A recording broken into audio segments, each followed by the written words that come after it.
అందరికీ నమస్కారం.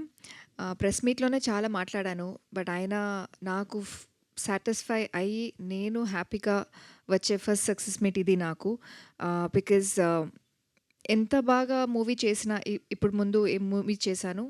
అది హ్యాపీగా ఉన్నాను. బట్ ఇప్పుడు సాటిస్ఫైడ్‌గా ఉన్నాను. ఒక sense of satisfaction and sense of contentment ఇప్పుడుంది.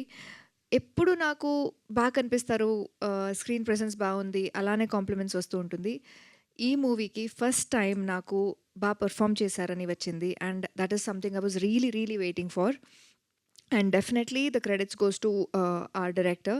Because ఎంత టాలెంట్ లోపలున్నా అది బయటకు రావాలి కదా! For that you need a really good stream. So thank you so much sir. And I thank my producers for this opportunity. I don't know next ఎప్పుడు నాకు ఇంత ఒక మంచి స్క్రిప్ట్ దొరుకుతుందని నాకు తెలీదు. హోప్‌ఫుల్లీ మచ్ మోర్ కమర్షియల్‌లో చేయాలి, ఇది చేయాలి. బట్ నాకు చాలా కనెక్ట్ అయింది ఈ స్క్రిప్ట్. చాలా కనెక్ట్ అయింది ఈ క్యారెక్టర్. నేను చేసిన ఏ క్యారెక్టర్ నాకు గుర్తొస్తుందో లేదో, బట్ బుజ్జమ్మ అనే క్యారెక్టర్, ఆ పేరు ఎప్పుడూ గుర్తుంటుంది. And thank you so much.